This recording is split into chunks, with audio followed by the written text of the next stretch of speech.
Let me get you off. Oops.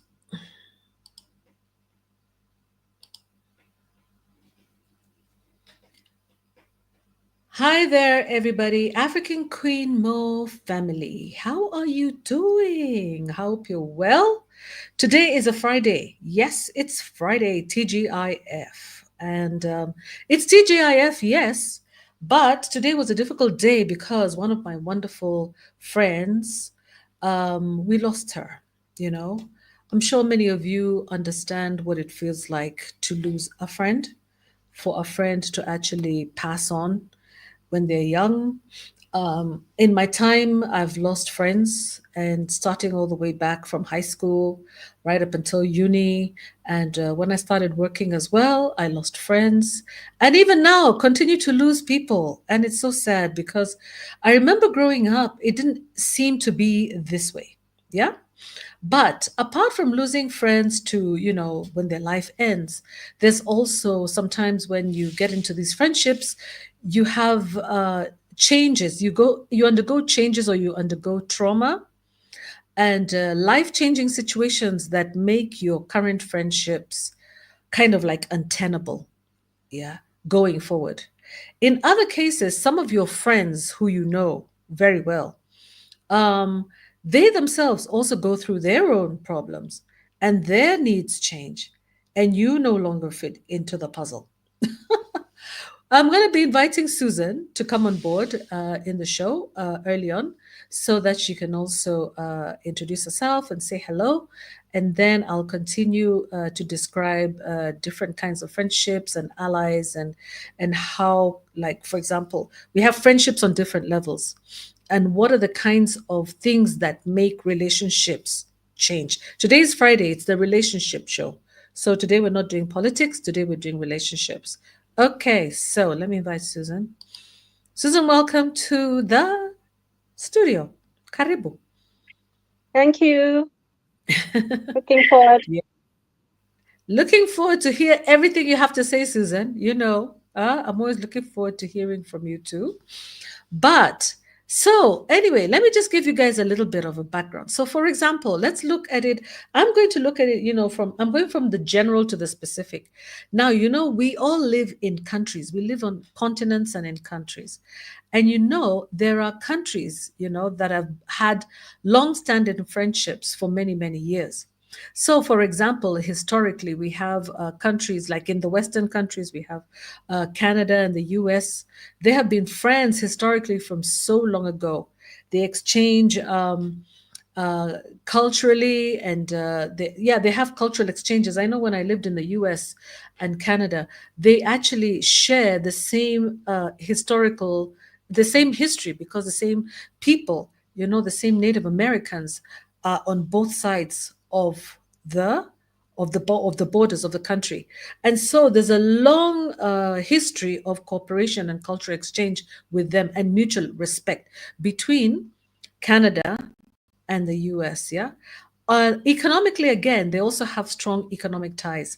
As you have seen recently with Donald Trump's orders, a lot of Canadians have actually started to sell their homes, apparently, in Florida. I've been reading about that. And one of the biggest concerns right now is that Canadians are actually divesting out of the US, which would be a threat to their friendship, and that probably shows that their friendship is actually undergoing some sort of change. Yeah. So maybe their needs are changing, and what they used to consider mutually beneficial is no longer the case. Yeah. That collaborative relationship seems to be threatened because, as you heard, Donald Trump saying that he wants to make Canada the 51st state of America.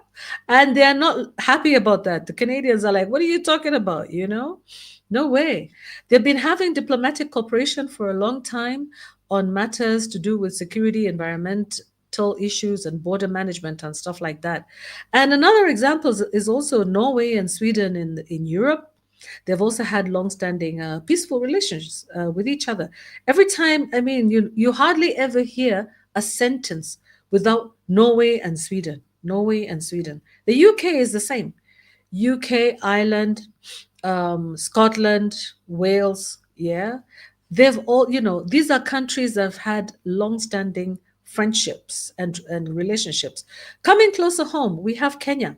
Kenya has had strong relations with the East African community, Kenya, Uganda, Tanzania, and they created this regional organization in 1961, before I was even born. In those days, it was called East African Common Service Organization. And in 1965, they started to kind of fragment because of tendencies towards nationalism that was driving their economies and the political policies. So they kind of changed, their policies changed, their priorities changed, and in 1967, the East African Community was established, okay, under a treaty for the East African Cooperation. So, but basically, still there was a focus on nationalism, and I don't think we've ever been able to really bridge that divide. Yeah. So again, more recently, again, we've also had yeah, Kenya joining the UN, and presently we're a member of 15 UN organizations and 22 international organizations. So, Kenya is also part of the UN Global. So those are supposed to be friendly countries. We're supposed to be allies with all those countries. Currently, however, we're hearing riffraff going on. Yeah, stories. Today I was listening to the news, and we have a tiff going with Sudan, with the DRC, and therefore, our East African community right now is being shaken again because of changing priorities and changing interests. And I think we want to see where this is going to take us, because this is actually considered a security issue and also an issue to do with allies, the East African community. What about if it were to fragment? Now, we've come from that area of, countries, and now to ourselves, yeah, as individuals. Um, what is your view? What is your take on friendships? Susan, what is your take on friendships, individual friendships? Yeah.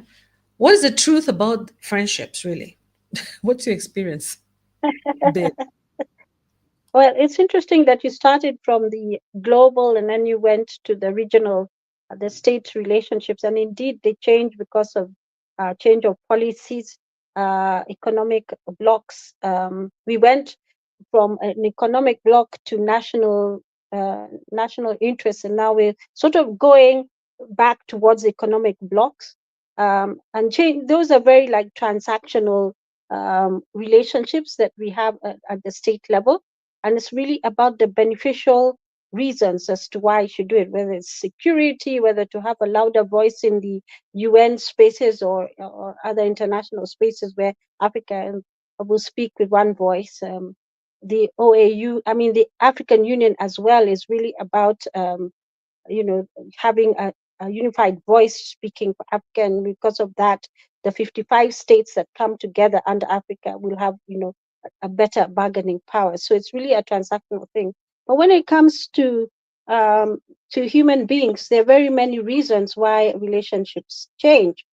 Um, Life stages and transitions, we find that you know you could change your career. So you were working in one place and you had to move to another place, or you had to change your job, or even change the direction of your career choice. That could sort of impact your relationships. Things like marriage.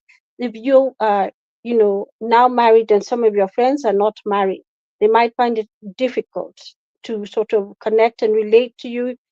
Not just that, maybe you're not as available as you would be because when you were single, because now you have to think about your husband, and you can't just say I'm going off with my girlfriends or whatever.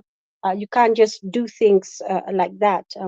The marriage institution requires that there should be strong communication between the spouses. So you don't operate as a single person when you're married. So your decisions are sort of influenced by one another in a relationship. So that may influence your relationship with your friends. Um, Having children, again, they keep you really busy. You have so many activities. You're not as free over the weekend. You're not available to do stuff. So you're not able to keep in touch with your friends. Maybe they don't have children, or maybe the type of activities you used to do with them are not child friendly, like climbing mountains or whatever it is, so you really can't go into those spaces. The other thing is retirement. Again, people move away from where they were working. Maybe they would prefer a quieter lifestyle or something like that. So, those life stages and transitions could impact your relationship, and that would cause a change in the relationship. The other one is personal growth.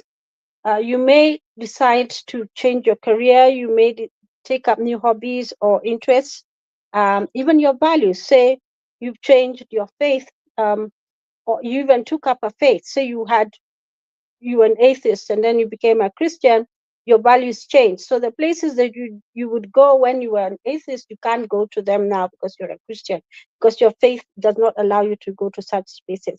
Hobbies, again, you may like a hobby and you like hiking, and your friends don't like hiking at all. And we know we have organized hikes over the weekend. So basically you will not be with your friends because you're busy hiking. Your interests, again, what interests you, may also be so diverse and so far removed from your friends that you find yourself spending less and less time with them. The other one, of course, is geographical distance.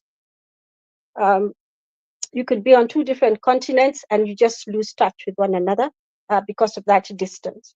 My experience on that particular one is that if your relationship is really well formed, it doesn't matter how far your friend has gone, you'll still find a way to keep in touch.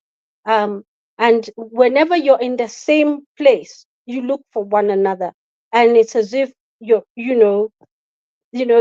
because of the nature of your relationship, the foundation was so good that you just pick up as if you've been you've been together, and you appreciate the changes in one another and where they are in life, and you have that respectful uh, sort of relationship because the foundation was good. The other one is different priorities, depending on your age. So, for instance, if your friendship was formed when you're an adolescent, your interest might be A. But as you move into adulthood, your interests change again. You know. Then the other one is lack of communication. So the Susan, let me relationship is not. interrupt you.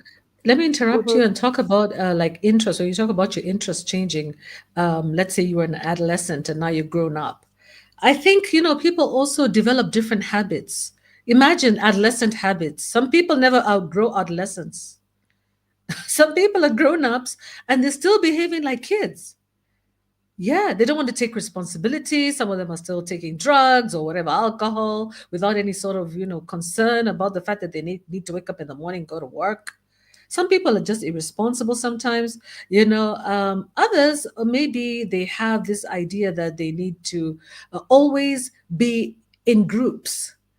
There's some people who never actually graduate from cliques and groups. Do you know, in school, when we used to have these gangs in high school, yeah? In those days, the word gang was like, you are excluded. That is that gang, so and so's gang, and there's always a leader of the pack. Yeah. But so some people never outgrow that. They go to the office and they actually create new gangs there, cliques. Yeah. So I think it really can also make it difficult for people to kind of like get along. Yeah, friendships are difficult to be formed, to form in gangs, because sometimes you need to be intimate with a friend. You need to talk to them about your personal thing, and if you're talking to them about personal issues and they're spreading it out to the gang, the whole gang gets to know everything about you. Anyway, I didn't want to interrupt too long. Continue. And talking about the cliques, they're usually not positive. They actually, Yeah. they're very destructive unit, and Mhm. the cause of bullying in the offices, bullying in school, bullying in whatever space, because they've sort of carved out this niche of being the mean girls. I think they call them the mean girls. Or we were talking about girls, we're talking about mean girls and Mhm. boys. I'm Mhm. not sure what they call them, but that really bad reputation of being very Mhm. superior and Mhm. harassing and bullying others. It's actually cliques are Mhm. actually not a good thing. Um, Yeah, because a clique sort of keeps out people. You're not interested in forming friendships. You are formed like uh, you know, it's a bully group or something like that. So you form this. You don't want any newcomers to come in. You don't want anybody to engage with you, and you keep them out. So you're special people, and the rest are not. And that in itself is a whole, Exactly. different conversation. They're very, very bad in the workplace. In in families also, you have cliques, very toxic people. You have them also, in Mm-hmm. schools. You have them, bullying the other children and harassing them, make bullying teachers, even depending on which country you are in, and Yeah. stuff like that. So they're Mm-hmm. completely unacceptable.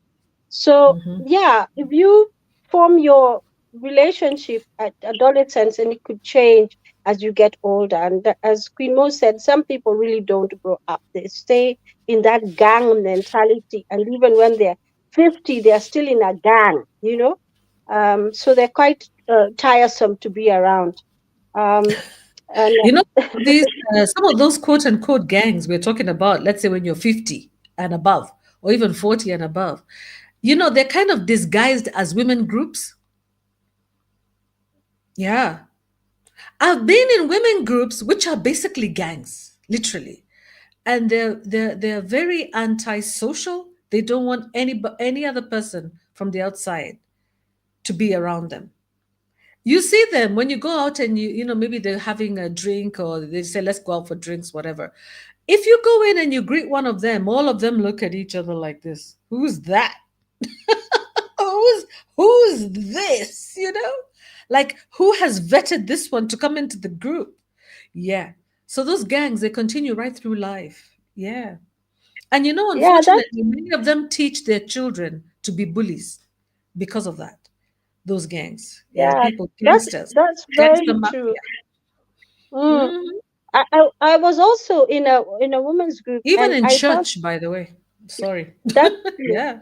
That's true. I was also in a women's group, and I just felt this was a toxic space, and I pulled out of it because our values were not aligned with one another. Hmm.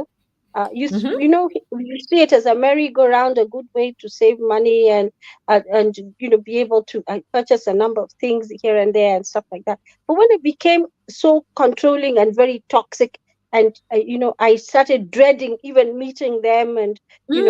I wanted to avoid, and you don't go, you're fined, you don't do this, you're fine.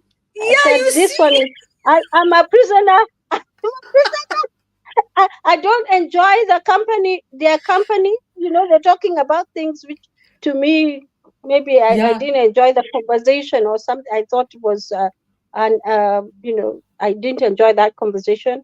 I'm not interested in what they're talking about. So yeah, I also withdrew from it. And luckily, it was not so hard to come out yeah, before I got yeah. it got Oh, by the way, into, let me yeah, read some comments here before you continue. Some comments. yeah. Fia says it can be quite intimidating even in church. That's Fia. And then Lynn has been away for a while. Hi, Lynn. Welcome to the show again. We missed you. And Lynn is saying, I've been in a long distance relationship for several years and we're making it work. We just communicate and trust each other. So far, it's working out. Well done, Lynn. Well done. Yeah, that's fabulous. Yeah, That's for really sure. fabulous. Yeah, Mm-hmm. if the foundation is good, and we'll talk about some of the good qualities, the Mm-hmm. qualities of a good relationship. If the foundation is good, that's what really determines how things work out. Um, and then the other thing that reason why relationships change is lack of communication. There's no nurturing, and concerns are not addressed. So you just basically take each other for granted, and eventually, you'll just lose touch. Mm-hmm. Uh, Yeah. you just lose touch with one another. And you see, Yeah, communication is everything. Just like Lynn is saying here, we just communicate. Communication is everything, especially in long distance relationships. Yeah, without communication, it will fizzle out, honestly. And now, fortunately, we have so many different ways of communicating. There's WhatsApp, especially WhatsApp. Those days we used to have Skype and all kinds of things, but now we have no excuse not to be able to communicate with one another. And in fact, you might find that in your long distance relationship, you're even communicating more than people who are living side by side. Yeah. That's the sad And truth. and the other thing is, even let's also talk about with the younger generation, they're really popular on social media. And parents are at pains to tell their children, those are not your friends. I mean, you can't say you have 5,000 friends because you have 5,000 followers or whatever it is. And you have to explain that is not the concept of friendship. That you have, you know, these are people who you're interacting with on social media for whatever reason, Yeah, and and it's not have just some young common people. interests. And you Hmm. have common interests, and so the young people, we need to sort of correct their understanding of what a friendship is. In fact, I Hmm. even read somewhere that your workmates are not your friends. You might have one friend or two, but they're not your friends, they're your colleagues. Yeah, sometimes you actually develop a relationship with one or two of them, but they're not your friends. So in other words, the uh, the, s- the psychologist was saying, the way you handle them, the way you treat them, you need to know that these guys can change any moment. They're not the people. They will not fit in. Men, collectively, they will not fit into a category of being your friend. So they can backstab you at any time. They're competing for the same offices. They're competing for the same positions, and really, even when you look at the depth of your relationship, they don't really know much about you. um some of the behaviors in workplaces, like, which many people, some people find toxic, is that one of going for drinks together as an office and going for a meal after, and maybe you don't drink, yeah, or you don't eat, you don't like roast meat, or there's places they like to go, you could be allergic to those things, or you just don't enjoy that sort of behavior. So you're being asked to come out of your comfort zone, or what makes you're being told to engage in a space that you can't relate to, like Yeah. spaces where people drink, where they're drinking and you don't drink, either because of your religion or because of your personal beliefs, your health issues, or whatever it is. And and you find people being dragged into these type of spaces, and these are your colleagues, they're not your friends. Mm-hmm. So some of the reasons why relationships end are Mm-hmm. conflict, misunderstandings, lack of interaction, so you lose touch, you have different interests, lack of time is connected to that, incompatible character, personality, or values, betrayal, broken trust, which is hard to repair, change circumstances, so we have different priorities and life circumstance, disrespect, where we don't respect one another's boundaries, and respect of Mm-hmm. boundaries is really, really important. You Mm-hmm. can't have somebody just walking into your house and you find them inside your house and they didn't even tell you they were coming. And Mm-hmm. maybe you're in your pajamas or something like that. And Mm-hmm. you find somebody has walked into your house and he's drinking tea or Oh whatever. my goodness. I had an uncle like that one. Apart from drinking tea, let me tell you people about my Uncle Frank. Now he's late, sadly, but during his time, that man used to just walk into my house. And well, I had said if Uncle Frank comes to the house, you know, he had to check it. There's always that one uncle or one relative who is just question mark in the family. Yeah, he was the one. They call them the black sheep of the family. So my Uncle Frank used to come, and I used to travel a lot, and I had a child in the house. So he would come, go straight to the kitchen, go straight to the freezer, help himself with whatever is there, a whole chicken, a packet of unga, milk, a big bag, carry the uchumi bag, packed. And then when he's asked, "What are you doing?" He says, "This is my niece, my lovely niece. She is my niece, not yours. Okay? So I can eat whatever I want and I can take whatever I want for her house." And I actually told him, just let him. Let him go ahead. But the thing with him is that he would always insult everybody around. He would take everything and then he would walk off and call them all thieves. And he's the one who's taken all the food. He would say, I know all of you. You're all stealing from my lovely niece. All of you are thieves. All thieves. And I'm going to report you when she comes back. And he's gone out with everything. But because he had and he was addicted to alcohol. Yeah. So I just let it be. Let it just be. I just like, Uncle Frank stuff, just let him pick whatever he wants to pick. But like you said, the issue I used to have with him is, why does he have to insult people on the way out and on the way in all the time? I mean, why? I don't understand some people. They just, I think it was jealousy, maybe. Maybe he was jealous. Yeah. Talking about betrayal, backstabbing. He was jealous that these are people, who are with me. They're living in the house. They can have whatever they want. And he has to come in there and literally, as my uncle. Hmm. Yeah, he was a very interesting man. That's Uncle Frank. So when you talk about betrayal, betrayal is horrible, especially when it comes to the office. Yeah, betrayal is horrible.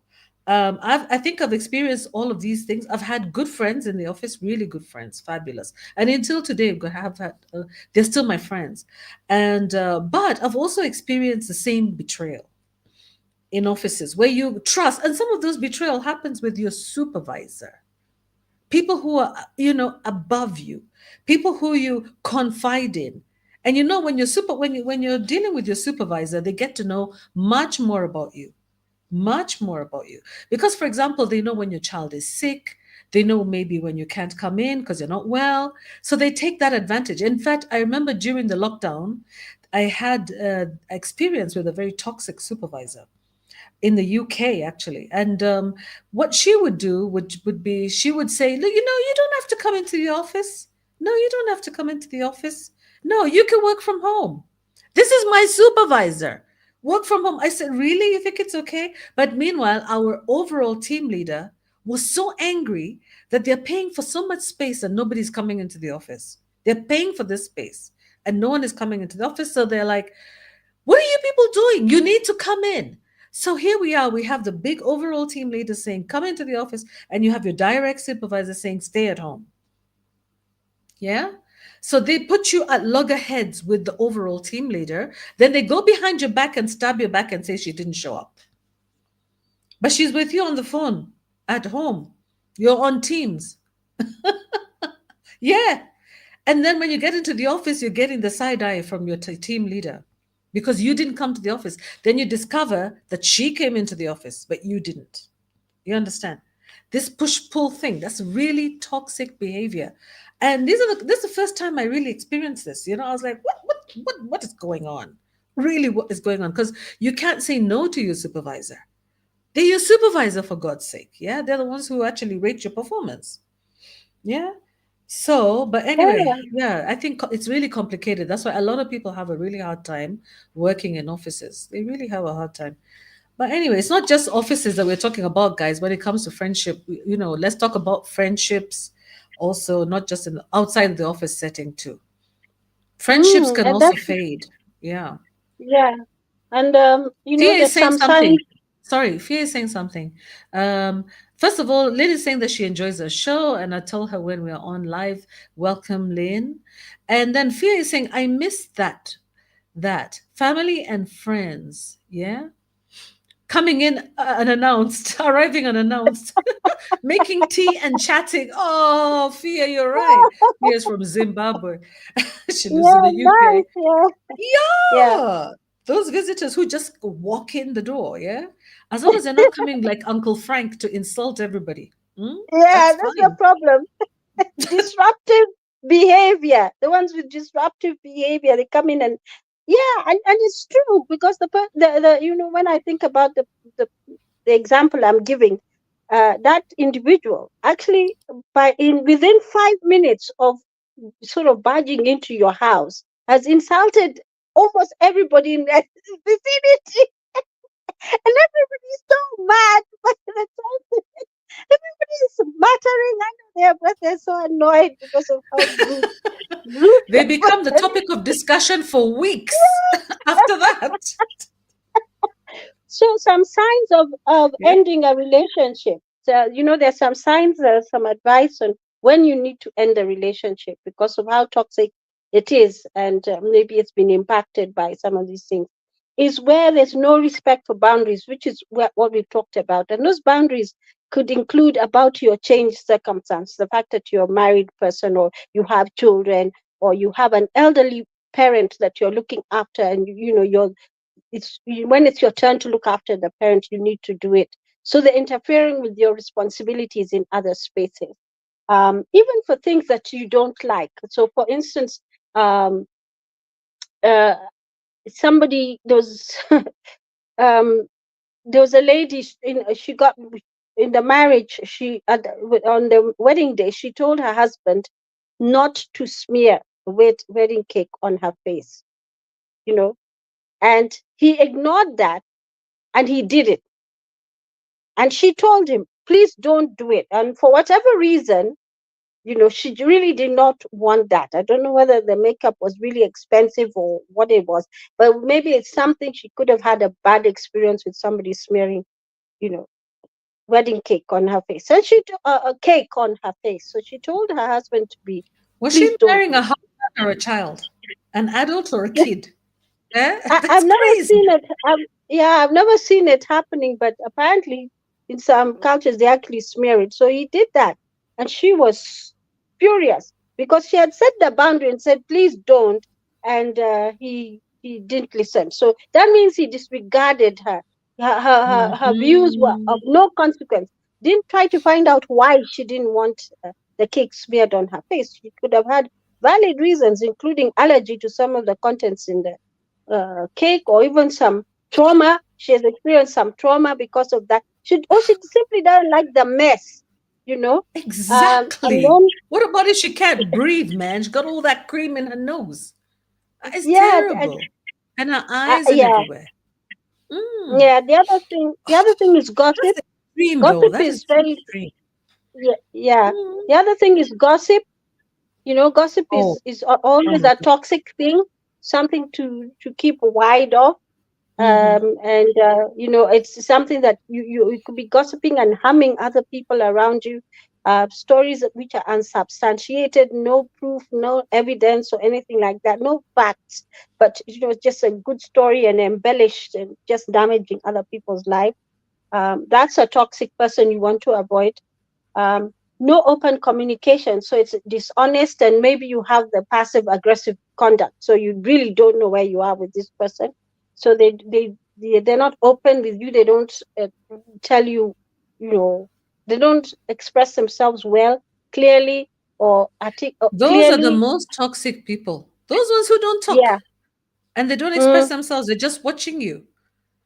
I was reading somewhere. I think I mm-hmm. watch too much. I think I watch too much YouTube. Yeah. I was watching, how to know if somebody actually is stalking you or wants to take your life or something. Yeah.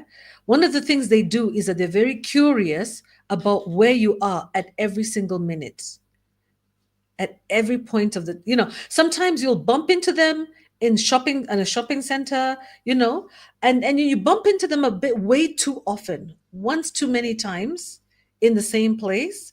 They happen to be going where you are. They happen to be, until you're like, hey, you should be actually watching those people.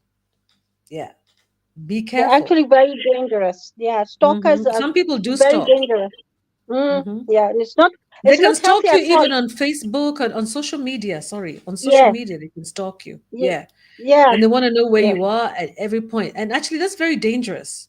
They want to know where you are and who you're seeing and what your plans are for the next week and the next month and where you live Mhm.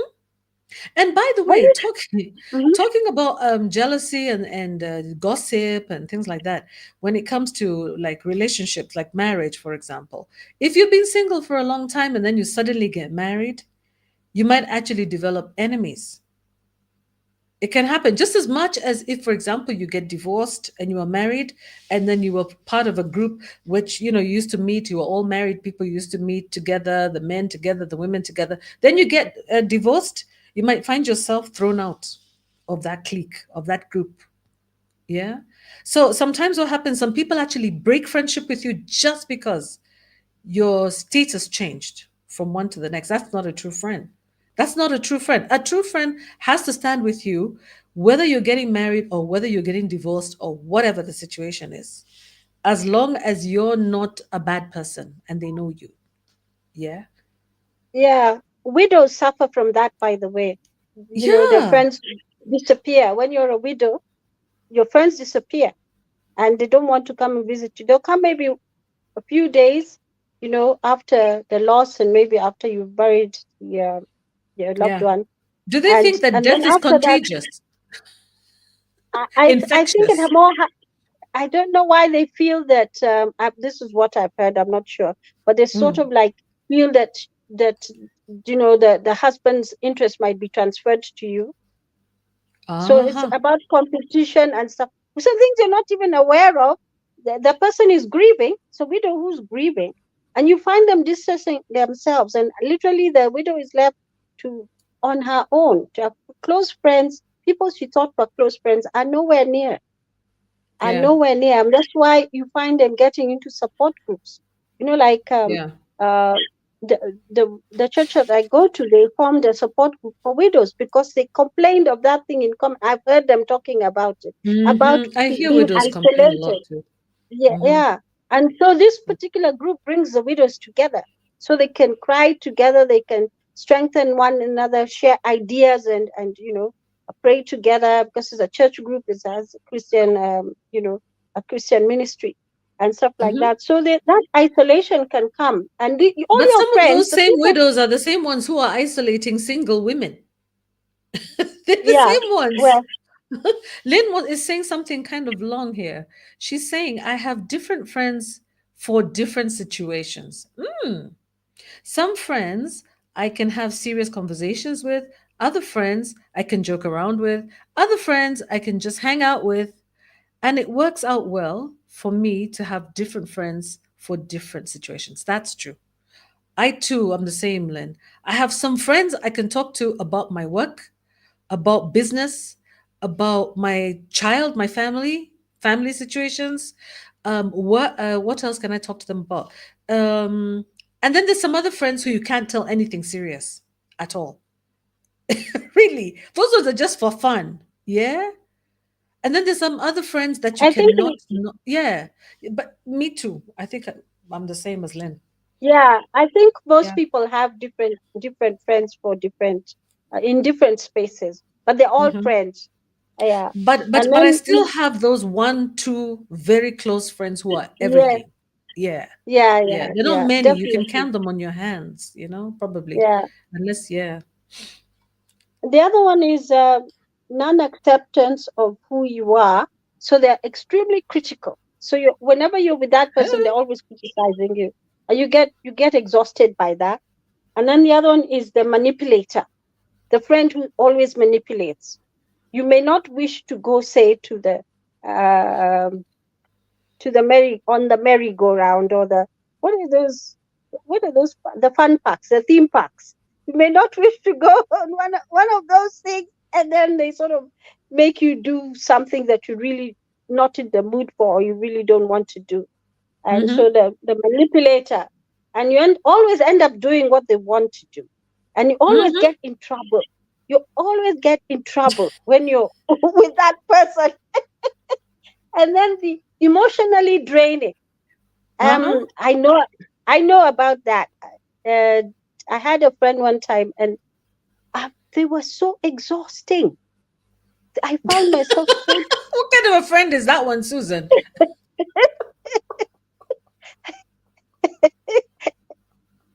I didn't one realize time. that this story of friendship is actually funny. Actually, your friend was so exhausting. What kind of a friend is Yeah, that? You should have these are demoted them many from being a many friend. many many years ago, and I just found it, that she was so exhausting. I had to, literally you're walking on eggshells, and Why? you know, Why was she she's an exhausted? exhausting person. She would get Why? into sulk. How? She would Explain be it. sulking. You're with your Oh, other friends, and and she's sulking, or she's doing something, as what is this? I just used to find her very did she want exhausting. attention? Is it that she wanted attention? I don't know. Anyway, Maybe she was a narcissist. She wanted attention. Hmm? yeah, Maybe. very exhausting person. Or you And didn't then have the that other ones who, language in those days to no, it describe wasn't it. there. I'm talking about many, many years ago. And then Yeah. there's the one who Hmm. competes against you. It's Oh, all jealousy and oh, envy. About, there's healthy competition, and then there's this backstabbing, you know, deleting your work, eh, jealousy, starting stories which are not true, envy, yeah, yeah. disappearing certain things, saying bad things about you behind your back, and and then there's the other ones who They're giving you're you a fake always smile making. in your face. Mm? And what about the ones where you're always making excuses for their bad behavior all the time? They do Actually, no, something she really doesn't mean it outrageous. like that. She said that, but she didn't really mean it like, you know? Yeah. It's Just time to end understand that. her. You know, her background is like this. By the way, oh, just the other day, she just lost her dog. Her dog died, and she's kind of in a sad mood. Oh my God. Yeah, they're so they No, they're I get so I they get exhausted with friends who are always upset about something. yes. Always upset about something. I remember, let me tell you a story. I was working in the UK, and I actually started a little company where I was doing house cleaning for an elderly couple. I had one client who was an elderly couple. Amazing people. I learned a lot from them. Yeah, Welsh people, an elderly Welsh couple. And this lady was like talking about how exhausting her friend is. How all she does, she was sitting there, they were sitting there in the sunroom, she and her husband, sipping on some, I don't know what vodka, I don't know what they were drinking, yeah?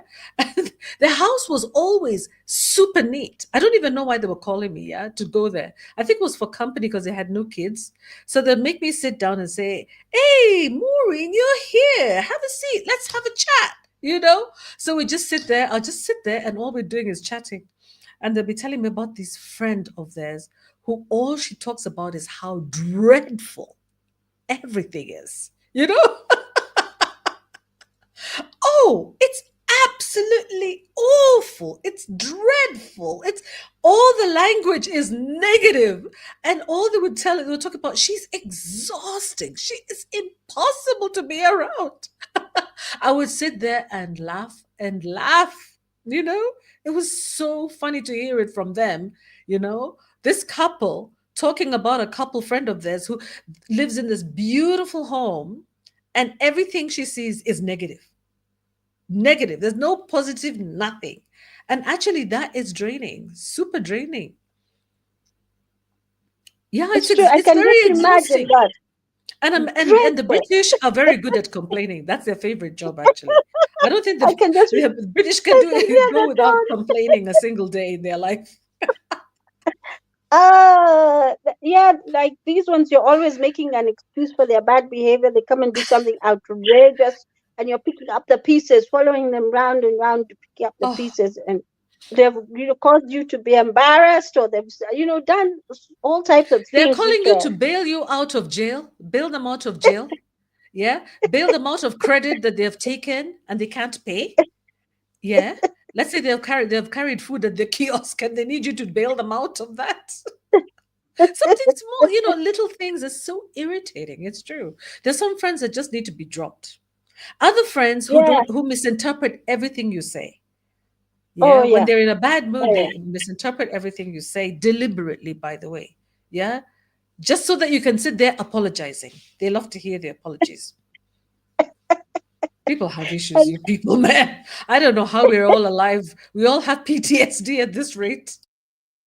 and then the gaslighter, you walk on eggshells all the time. You don't know which way is north, which way is south. you're just tippy-toeing, and stuff like that. And then you also have the ones who avoid texts and calls, the ones that make you avoid. When you see their messages, you take a deep sigh and look into the distance, like, shall I really pick this phone, or shall I really respond to this? And take a long time to respond, or even pick the call, or even call back. And then there's the other ones who are where you don't want to share your good news with them. You don't want to say you've got a new job, or you've got a raise, or you've got depends, that you're getting married, or you're going to something positive, something good is happening. You don't want to, because you have learned that the way they react is something that will is quite unpleasant, and then you can't trust them. You can't trust them with anything, because if you trust you if they've if the history, your relationship with them has shown that you can't trust them with anything.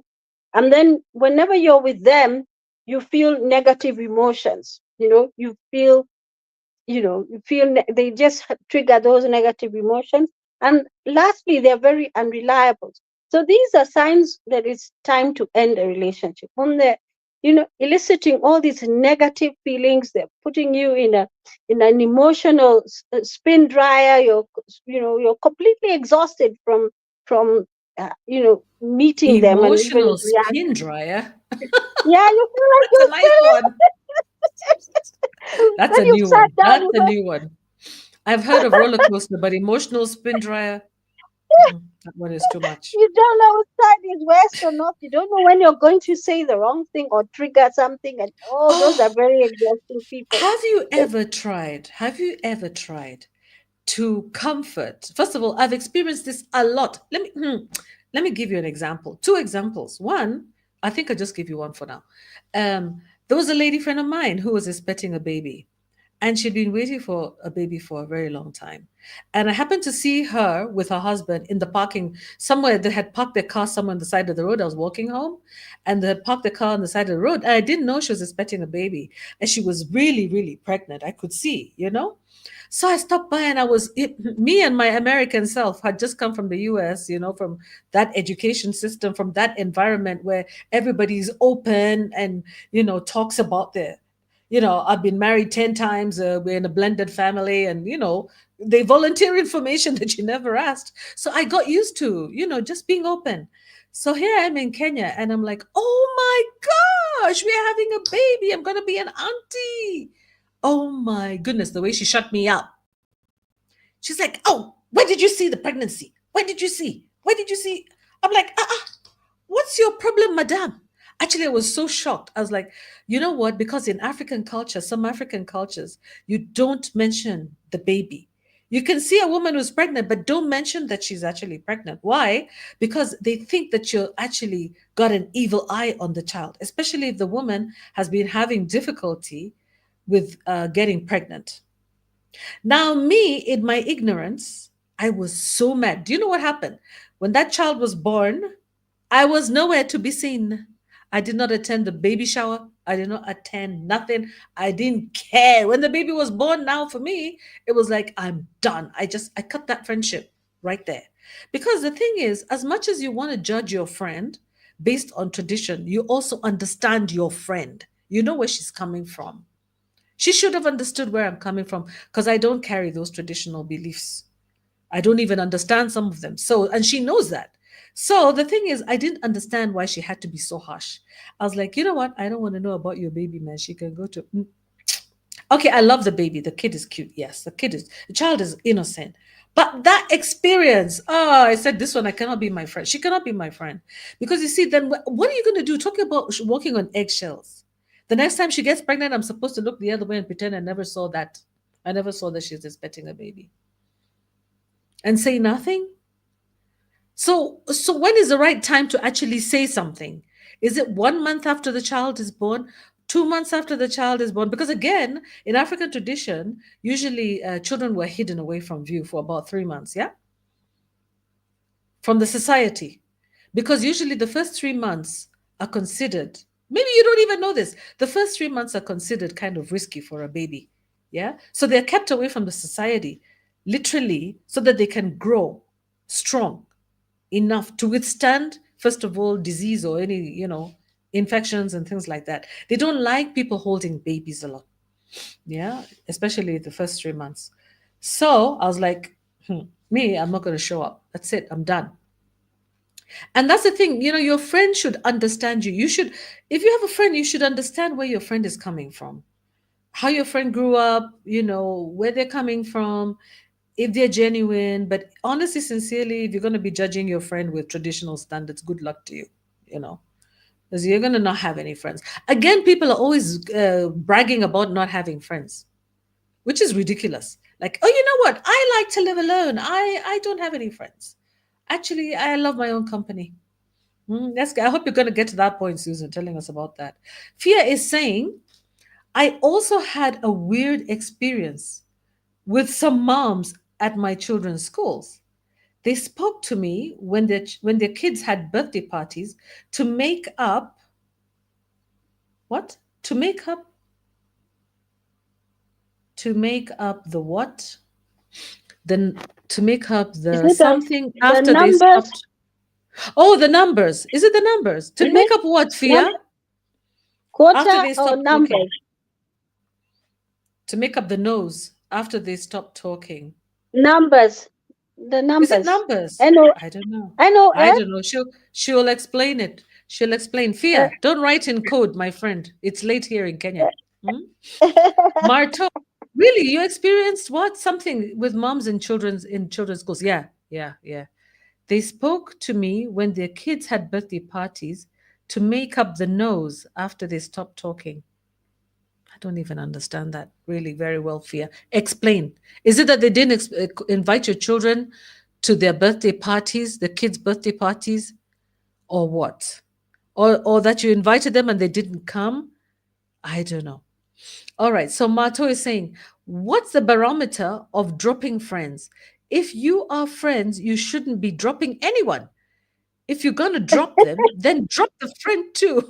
If you're going to drop them, then drop the friend, quote unquote, friend too. That's not your friend. Fact.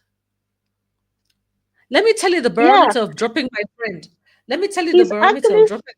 He's talking about my friend that I dropped because of the way she reacted to me, yeah? Because of the pregnancy.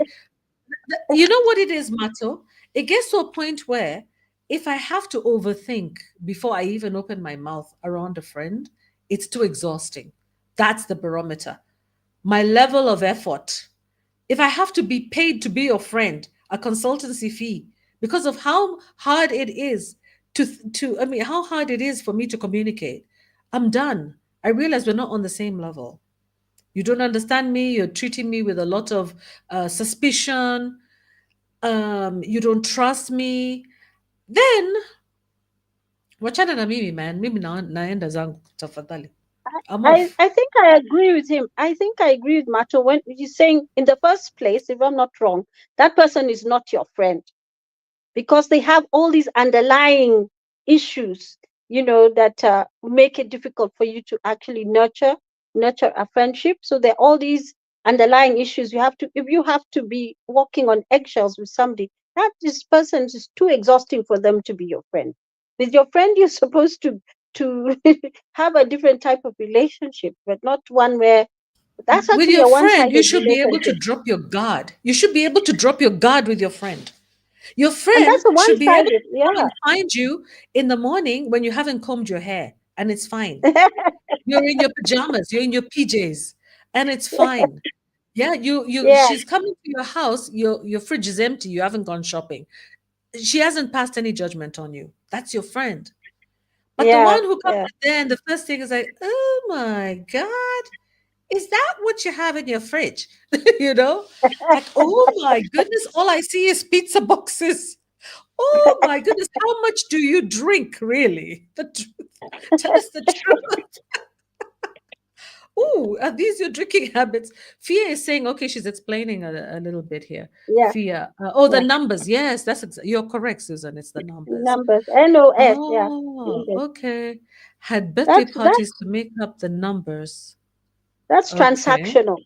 That's Some venues transactional. need a specific number of children to attend. Oh, I see. Now I understand, Fia. Okay. Ah, Okay. That's really Oh, transactional. That's unfortunate. That's really transactional. It's not based on a relationship, but rather to get a certain benefit, that has nothing to do with the children or you. That's so those are fake. unfortunate. Mm-hmm. Yeah, those are Very not fake friends friends. at all. Um, there's I was reading, I was watching a video and it was talking about most dangerous personalities, and some Macho. of them, Uh-huh. Macho is coming. Kenya Mkoro. some Oh, yeah, of go them on, say, continue. Continue. some of Mm-hmm. them say overvaluation of self and undervaluing of others. You know, Uh, those are not your friends. Those are not your friends. And the other ones are emotionally unstable, the mercurial personality types. You know, the ones that really mess with your head. One minute they're really calm, and the next minute everything has exploded in the house or wherever it is. you know, people are throwing. And I met a lady like that when I was in high school. unpredictable types. Mm-hmm. Completely, that lady. eh, In fact, I still remember her so many years after. That lady was so mercurial. One minute, you're everybody's laughing, everybody's calm. We were part of a swimming team, and then next minute she's shouting at people, and the worst thing about it was that people knew that to be her behavior. The people from her school knew that was her behavior, and they had sort of gotten used to it. And nobody was saying this is wrong. You shouldn't be treating people like that. One minute she's like this, get away from me, shouting at people, and she was smiling with you 5 minutes ago. Next minute she's shouting at the top of her voice. Susan, there's a So when name for that now. It's called bipolar disorder. yeah, Hmm? There's a name yeah, for that. oh, Hmm. wow. Do you know And then people who have bipolar disorder they're the same. They're like that. They can switch on you in a sec. In a sec. You could be laughing and talking, and the next minute you receive a slap. I don't know where it came from. Hmm. Yeah. yeah, I mean, we're Hmm. talking about several decades ago when I had that experience, and we were all shocked. Everybody was standing, everybody's walking on eggshells. Then her schoolmate would say, that's how she behaves. When we see her doing like this, we all just move away from her. So, Hmm. wow, if it was today, maybe like you said, it would be labeled and should be having treatment, should be receiving treatment. But then Yeah. even suggesting that somebody needs to see a psychologist, that was a taboo. Yeah, that's true. That's true. But Mm. not And then everything needs medical intervention. Not everything. Some people just have, they just they just haven't been able to grow up. You know what I mean? They've refused to grow up. Mkenya Mkora, what do you have to say? Karibu. You're on the stage. Karibu sana. Can I be heard? Very well, very loud. Welcome to the studio. Thank you, thank you. I won't be here for long. Mi nimekuja tu kora yangu tu. You know, Kuja tu. you know, Uh-huh. I'm vying for the boys child chairmanship. The boy what? Boy oh, Scout. Boy Scout. Boys child chairmanship. Oh, boy Oh, child. Boy's boy child. child Ah, boy chairmanship. child. Okay. You boy children need to grow up. Or maybe SG Secretary General. Uh-huh. I'm telling No, you. no, no. But the discussion that you You guys will are fail miserably. Over there, you need some nasty people. You need some to be very nasty. You're not nasty enough. You're not mkora no, enough to be Mimi chairman. Mkora, I know I'm bipolar. Sometimes I know when to act where I go. If I go to Rome, I Oh, know how to act. chameleon. Yes, this Mkora name is not just it has to be earned. It's not given. So, anyways, um, Yeah. that that having been said, I like the discussion that you guys are having, but I do have 3 points that I want to pass so far where you guys are, and from where I started listening to you guys. There's something that's is societal problem here.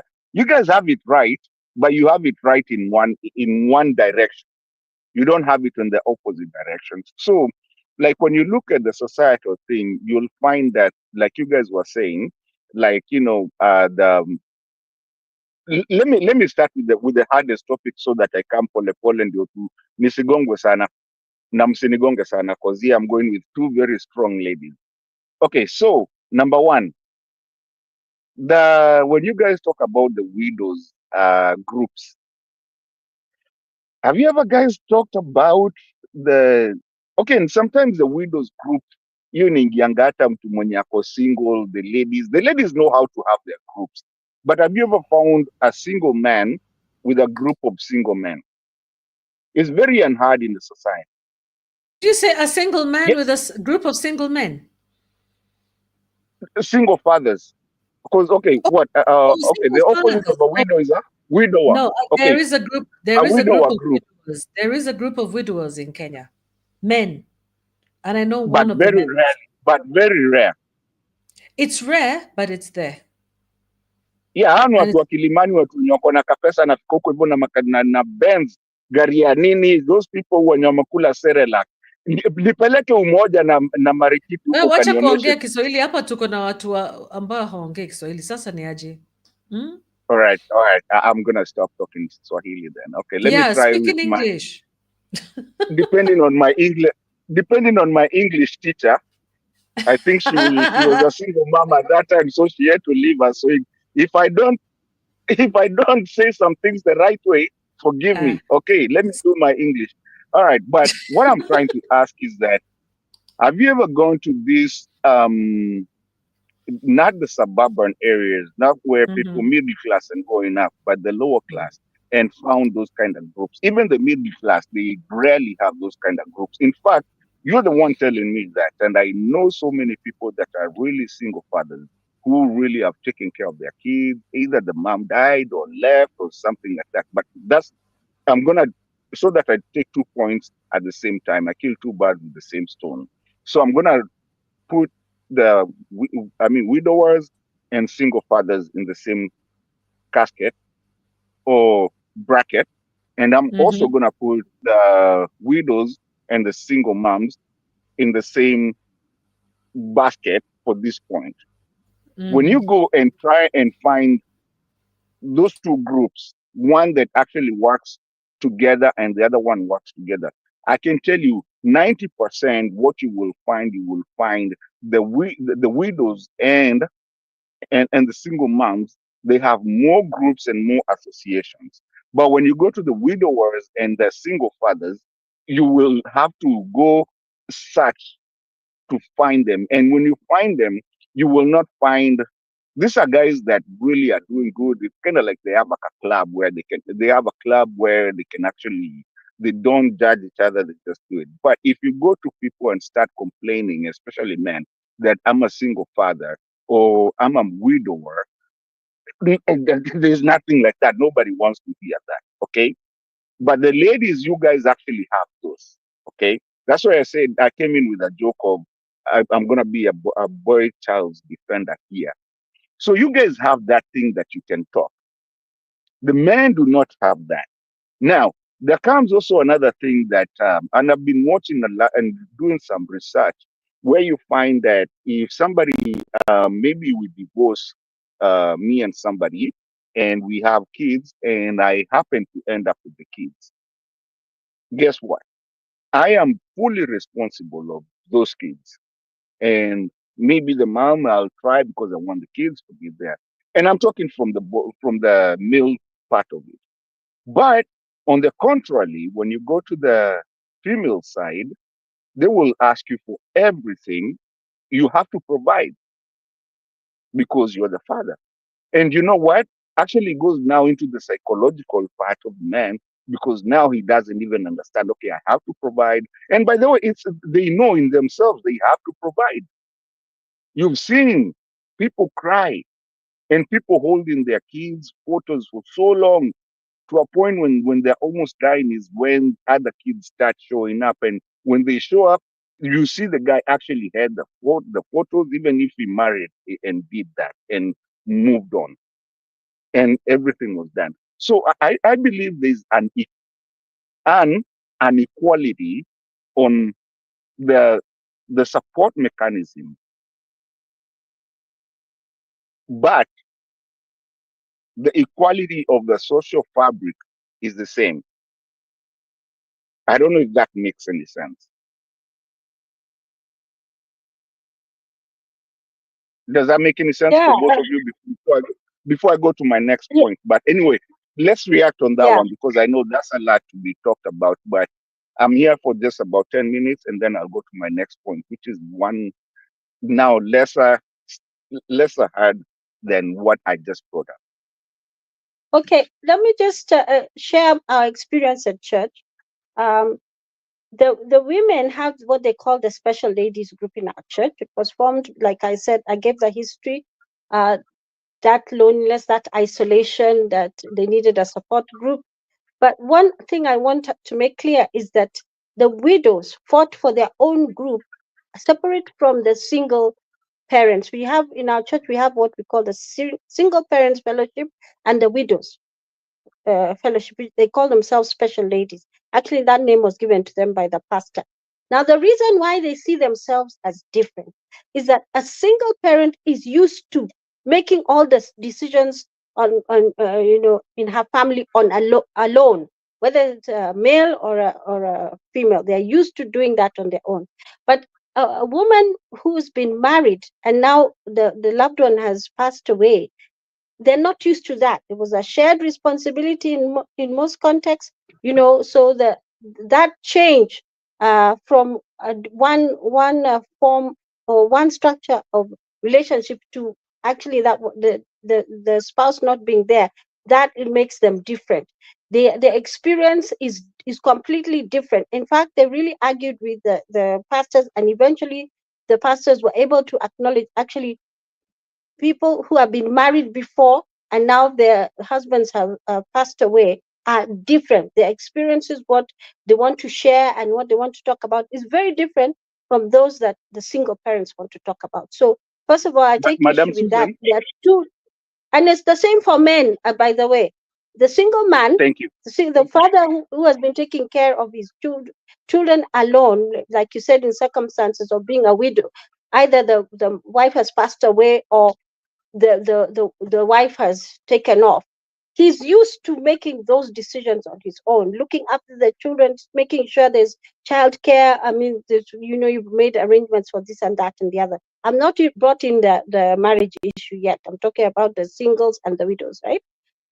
So that context is the same even for men. So their relationships are different. And I agree with you that women, by our very nature, we tend to seek each other. We talk more, we share ideas more than men by nature. Men don't really talk about their things, they don't talk about their challenges as much or as freely as women do. And in fact, I think the I was talking to one of the ladies in our church and I asked her, so the widowers in our church, because we know them, uh, is there a group that these people can go to? So what they do, the women invite them, the widowers, the women group invite the widowers to join them for some functions, some things that they do.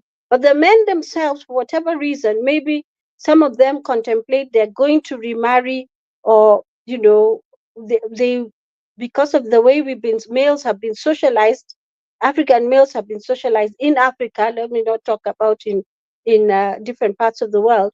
Is they're used to, or the expectation is that they're supposed to handle things on their own, which is wrong, by the way. The support groups are always the best, because you see, like women, we can even arrange, if I have to go somewhere, I leave my children with so and then I can go and work, or whatever it is, I have a program I have to do, that sort of network that is supportive.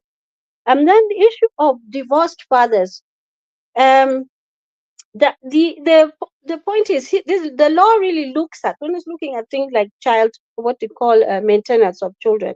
In the US, I think it's called child support. They look at the income. They look at the person who has the income, and they look at how that family was running before the divorce. Because the idea really is to make sure, to make a decision in the best interest of the child, and to make a decision that is not going to upset the child standard of living too much, you know. So the parent usually that has greater income than the other one is usually the father, and that's when he has to give child support.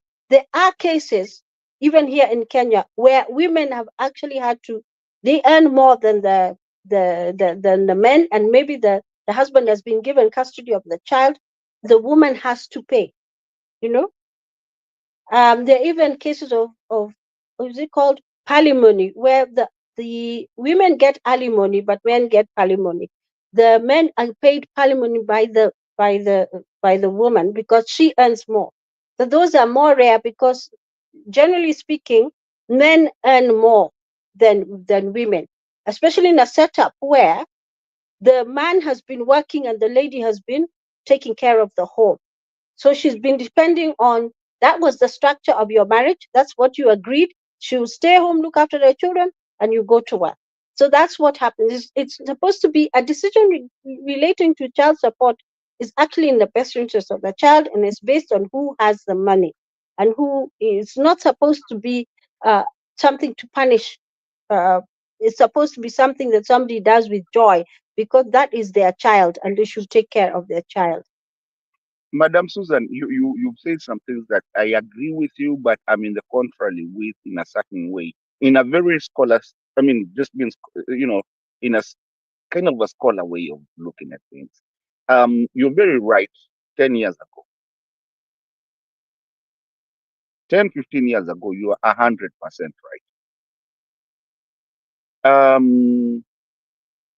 W- in the society that we live today, I don't see, unless you live in the rural areas. I mean, I'm not talking about you specifically. This is hypothetical.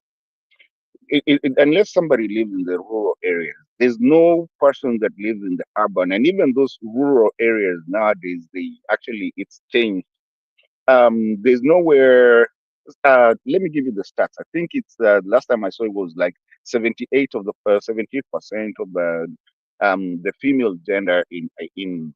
I'm just gonna talk about Kenya, but this actually relates with just a plus or minus of about, I think it was 10 or something, 10 plus or minus 10% work. But then again, yes, there's still that mentality of the man provides.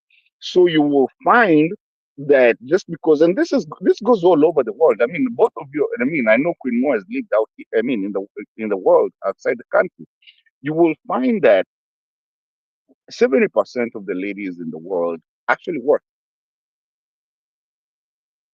They do. And even those that you feel they don't work, even those in the rural areas that you say they are left to take care of the kids, actually are the ones that actually make the most money, because for them, you know what?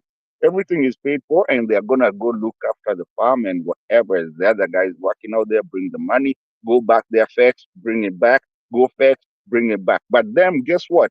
They're out there. I mean, in that, if you have a what you call in Africa or in Swahili, boma, in that boma, which is the homestead, whatever the cattle, whatever you guys are doing, horticulture or whatever you guys are doing, they are making money out of it too. And those that are working, they're also making money out of it. So basically, where you find in your argument, I see what you're saying, because or world over is not just Africa, world over. Yes, the man is supposed to. And I can bet you, just to clarify my case, I have seen, and I bet everybody that is listening to us and you, both of you, I have seen a point where kids have been given over to the mom, yet the father is more, I mean, is doing better than the mom. But because the maternal way of the world and, the societal kind of looking at it, it says the mother is more inclined to be with the kids than the man.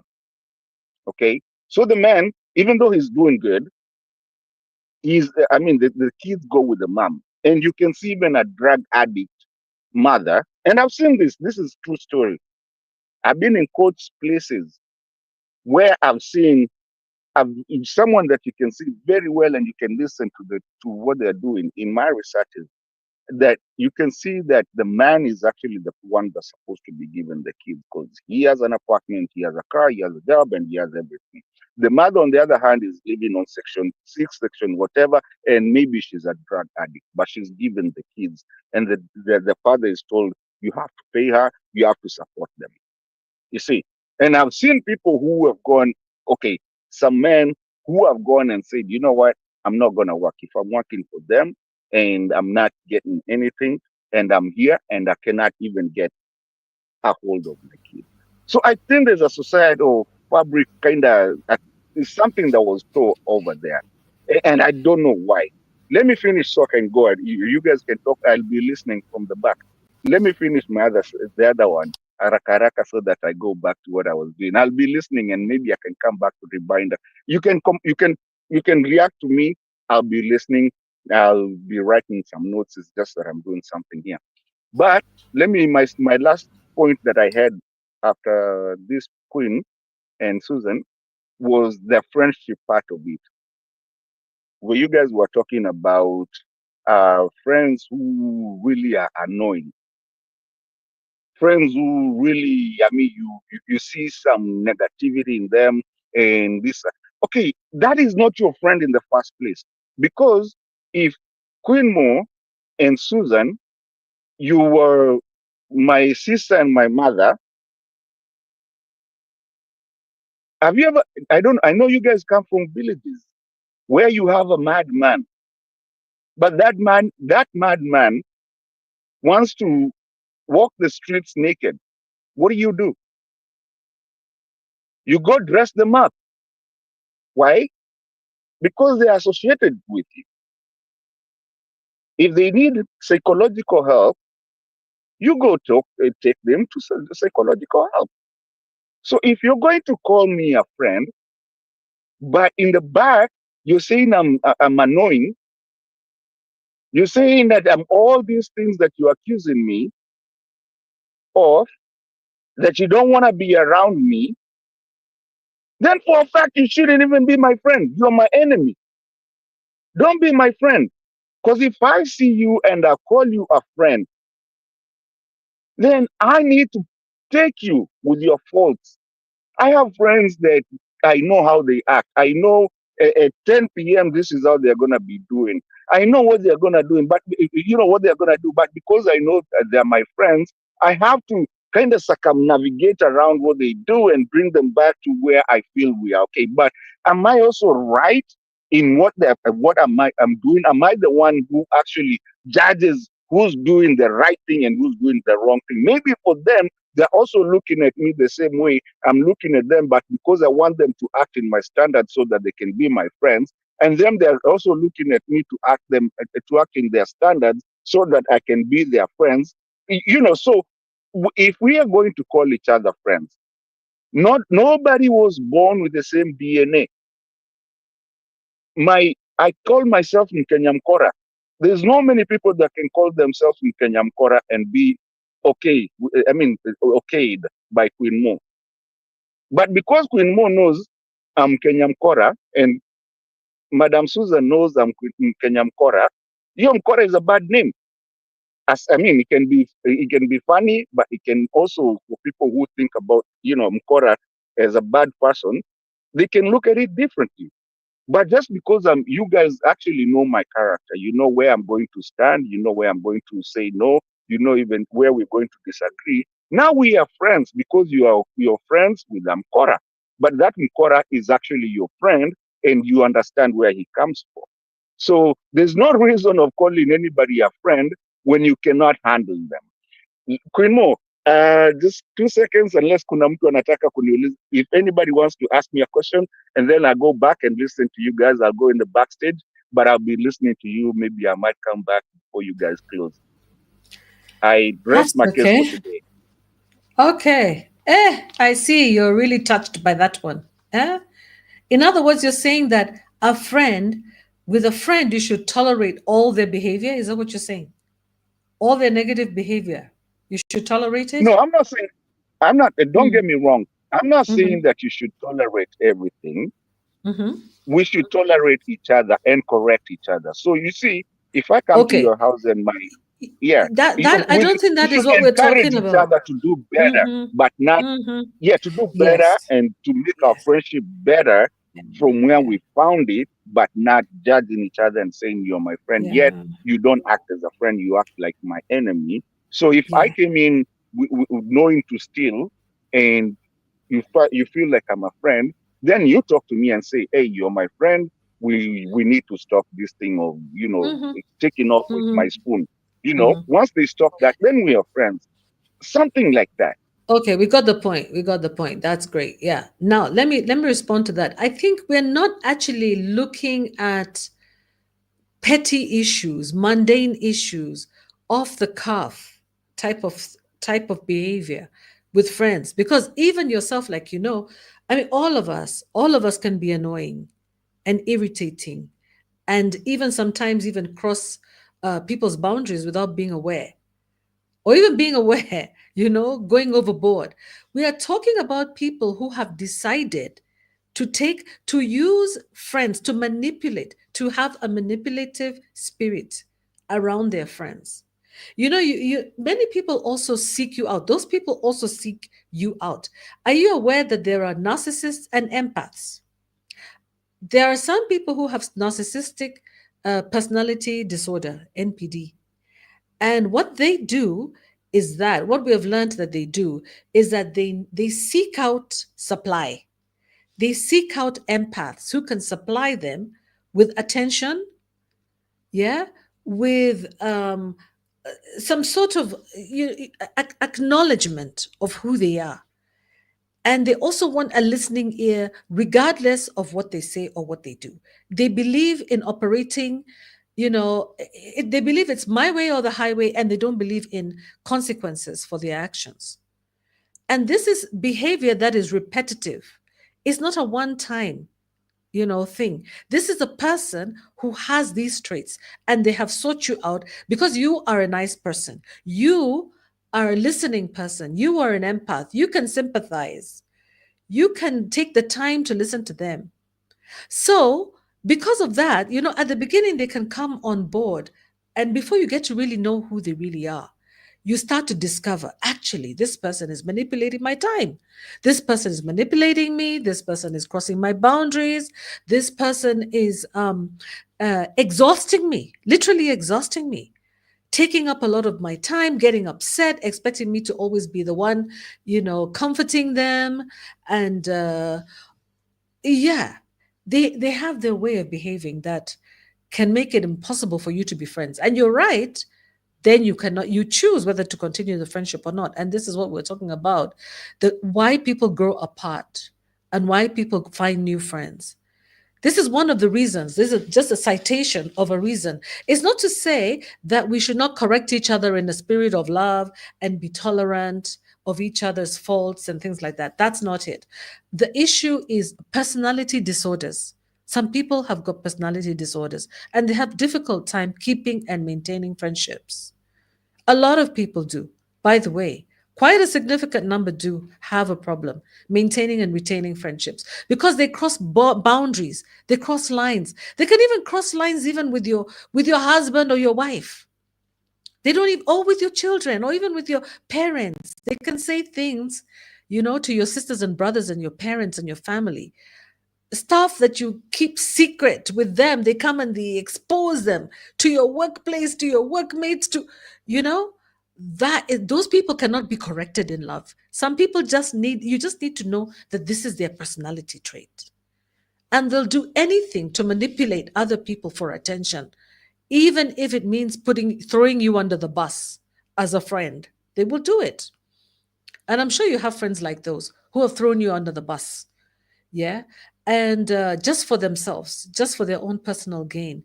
I don't think that's what we're talking about. We're not talking about, I think that you're referring to what Susan was saying, that she had this friend who was so annoying.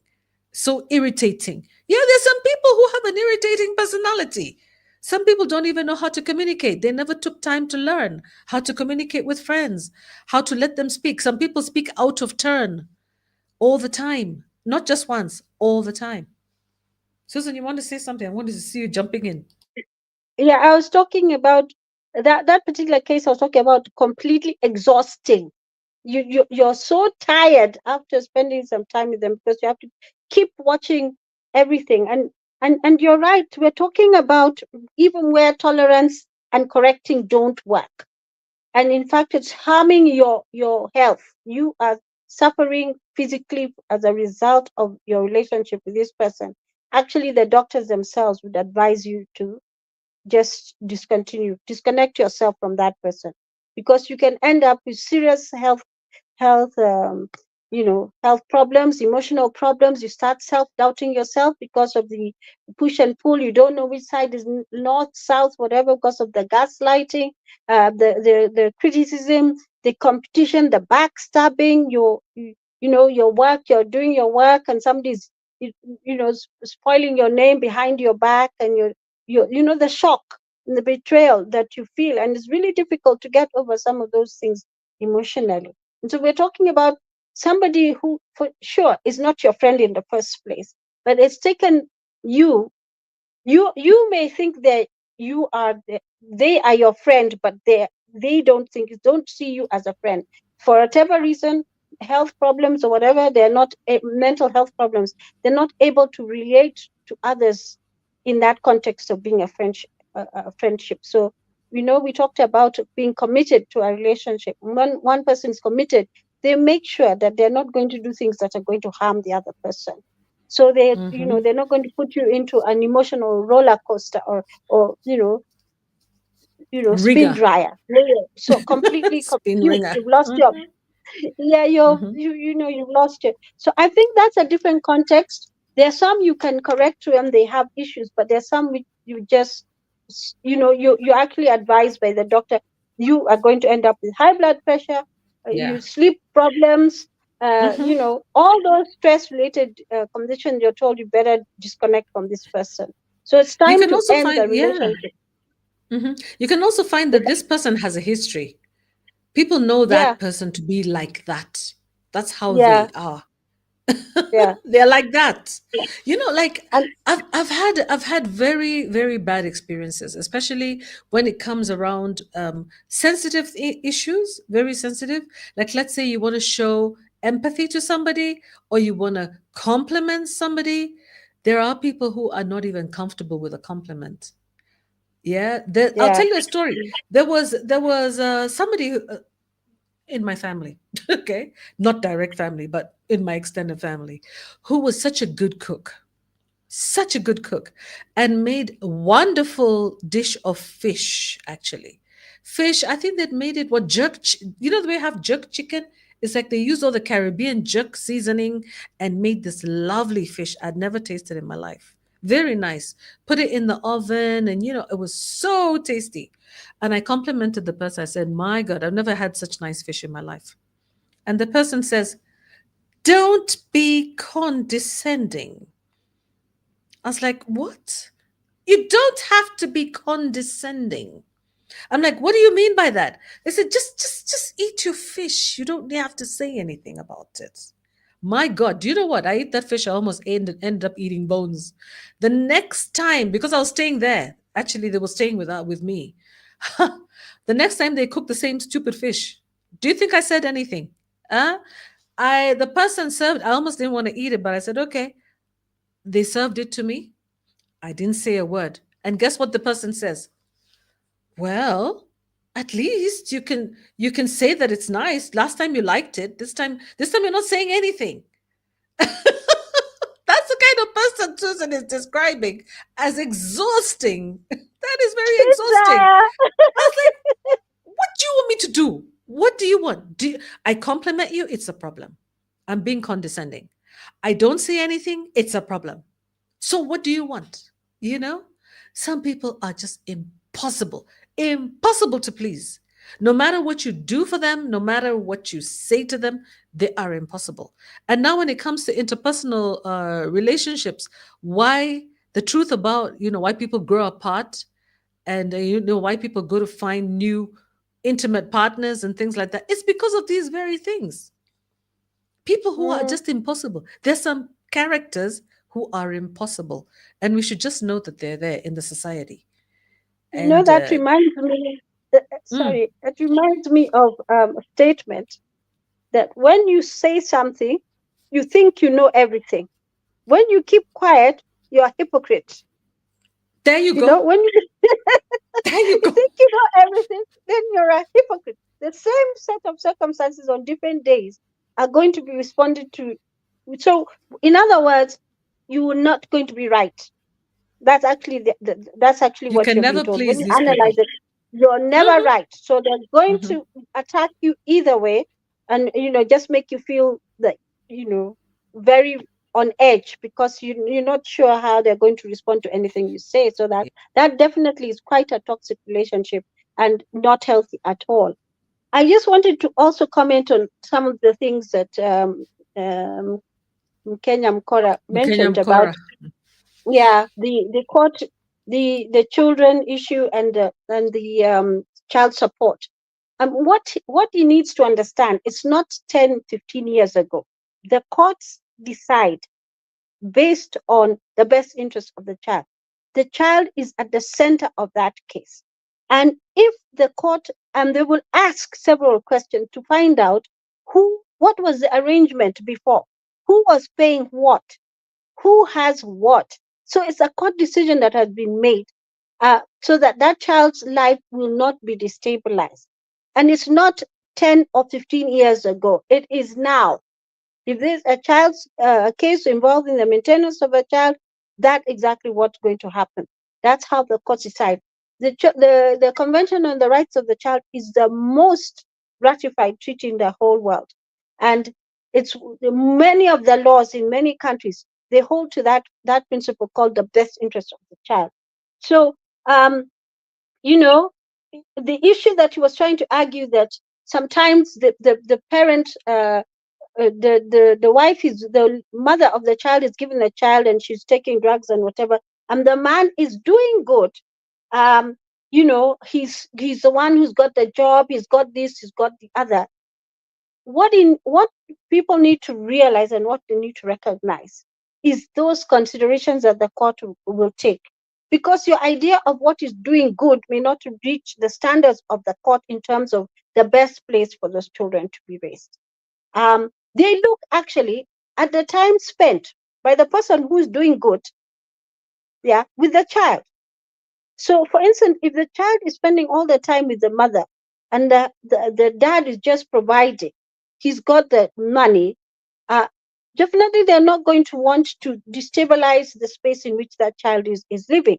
So the child, to make sure that, like, the situation, the child is not destabilized very much, to continue the process where the mom looks after the child and the dad brings in the money or whatever it is. But these decisions are made by courts.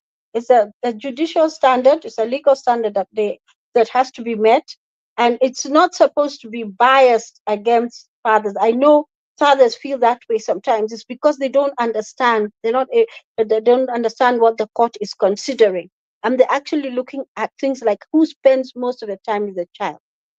And just because you're providing the money doesn't mean that you're spending most of the time with the child. The arrangement has always been that you provide the money and the mother looks after the child. And definitely one thing I agree with him is that it is actually very difficult, at least in the Kenyan courts, to rebut the presumption that especially younger children, the best place for them to be in terms of custody is with the mother. But as they get older, the considerations change.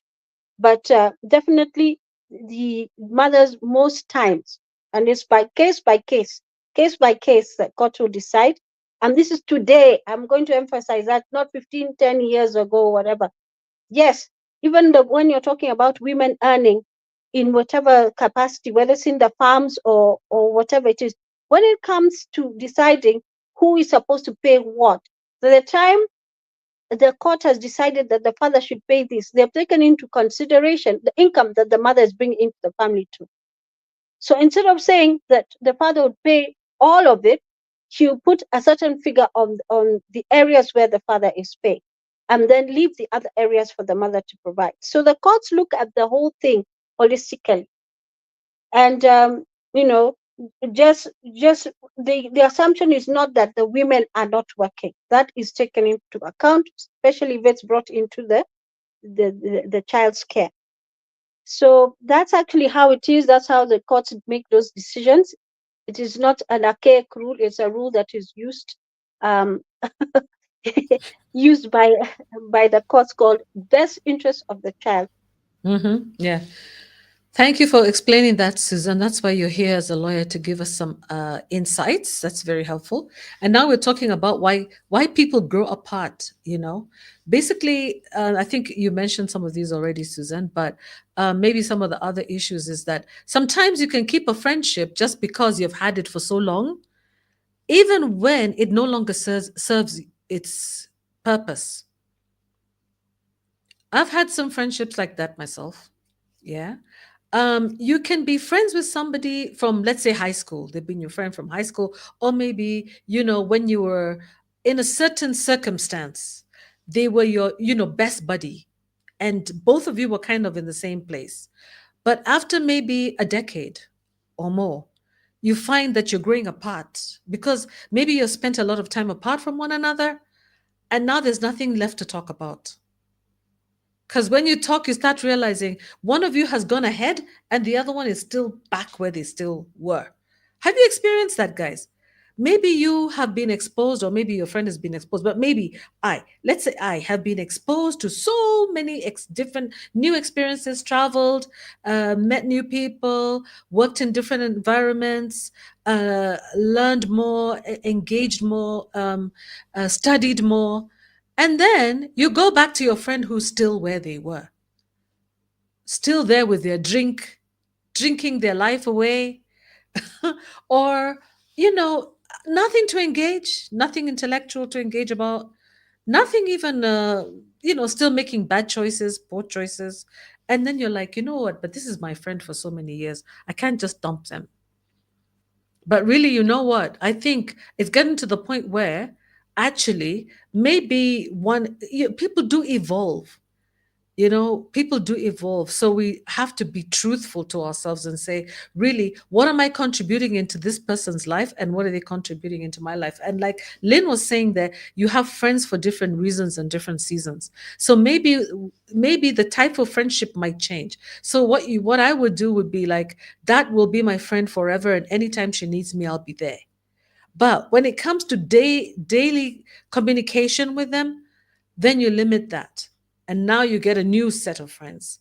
Sometimes it's just like, it's sad, but it just has to happen, because even they themselves, by the way, you discover your friends also have changed, and they have different sorts of friends. So if they're the kind of people who like spending their whole day, going out to the club and drinking, they have their drinking buddies, and in the club, and those are their new friends. So when you come in there, you also fit like a square peg in a round hole. You're not fitting in there. Yeah. And so there's no point trying to push yourself into that relationship if it doesn't work. Again, some people are really hung on to classism. They want to live a certain, or be viewed a certain way. And you yourself, you're a down to earth type of person. And you're like, now, how do I even reconcile these two things? It doesn't work. It's very uncomfortable being in this person. So, like the example that I was giving about why countries like to be allies to one another, and Susan said it's very transactional. There are some relationships, even interpersonal relationships, that can be very transactional. Yeah. And that's the issue, that one has to look at your friendship and ask yourself, why am I friends with this person? Is it because of what I can get out of them materially? It's a transactional relationship, or maybe it's connections, networks. That means it's very superficial. Or is it because they actually feed my spirit? They feed my soul. They feed my spirit. Without them, they're a friend I can do without. I can't do without. Sorry, they're a friend I cannot do without. I feel pain when I don't speak to them. I worry about how they're doing. I care about them too. It's not about what they're giving me. It's an exchange. It's a mutual exchange. Yeah, and I think I'm getting wiser with my friendships nowadays. I realize the older you get, the more you realize that you have less time. So the time that you have left, you want to use it wisely. You don't want to use it by just wasting it on people who are not going to be. They say building you, but people who are not going to be um, feeding your soul, feeding your spirit in a positive way, or you be able to influence them as well in a positive way. So there's no point of that. So let me just see. Yeah, Lynn is saying she's back. Yeah, welcome, Lynn. Yeah, so I think overall, I think it's okay. I think the idea is to get over the guilt. We're talking about friendships. Get over the guilt of having to identify new friends and forming new friends. And I'll read to you some sayings in. I was looking up some sayings in my language, in the Kikuyu language, about friendships. There's so many sayings about friendships and about relationships, how to relate. There's old wise sayings in our languages, our African languages, and I'll read them to you, and I'll read a translation to you. So, one of them comes in my mind. Urata dora gagirwo. Urata dora gagirwo. What that means is that, and it applies also to in-laws, that friendships, it's about boundaries. Yeah, that you don't cross boundaries with friendships and the in-laws. So in other words, koragagero means that you're always stepping into my space. Don't keep stepping into the space of your in-law. That's a very good saying, isn't it, guys? You'll find like you're a mother-in-law and you have a son-in-law, daughter-in-law, whatever it is, or you have a mother-in-law yourself, and they're always at your house anytime. They think that they can just come, or they can call you and ask you for this, and the same thing with friends. That a friend, it's okay to see your friend, intermittently, periodically, but not every day, not anytime. Yeah, there has to be rules around their space. And that's actually a Kikuyu saying, African Kikuyu saying about friendships. There's another one here, a very interesting one. It says, Dogo erutago jira. What it means is friendship is found on the way. Yeah. As you are walking along life, as you are going through life, you make friends. As you step out of your comfort zone, as you walk in the road, that's where friendship is made. In other words, if you want to make friends with people, don't expect them to come to your house and find you. You have to engage and go out into the community and make friends. That's where you'll meet friends. And one of the reasons why a lot of people are having a hard time with friendships, like Susan was talking about, is this over engagement in social media with their 5,000 friends and likes and thinking that those are your friends. And the other problem is that because many people are working from home, it's difficult for them to get out and go on the street and sit down and chat, and meet a new person and say hi. I'll give you another story. How I made a friend, one of my best friends. Unfortunately, she's late now. But how did I find her? I was in a dressing room. I was changing clothes. I was actually in the dressing room what is it called? Better Homes, BHS. It's called BHS. It's a department store in the UK. I think I talked about this before, yeah? And I'll never forget this because it's just the way the Kikuyu saying comes to life. I'm changing my clothes, I'm in the ladies, and I'm trying on new clothes, and I hear a lady speak in my language straight away. And I'm in the UK.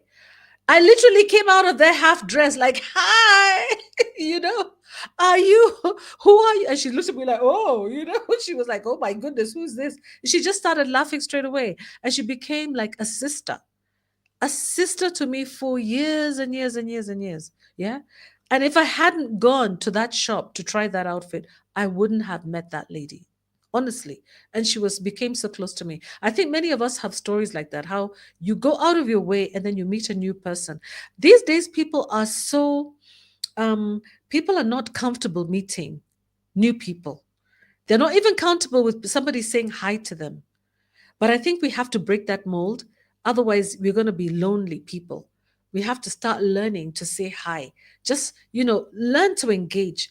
Allow somebody to come and sit with you. If you're sitting in a restaurant and you kind of like feel like, oh my God, I don't want company. Sometimes you discover that in fact, there's a reason why you're actually sitting with that. I don't believe in coincidences, for example. Like today, I attended an event and the seating arrangement was such that there was this lady who came to sit next to me, and we were both burning in the sun because we were outside. Okay.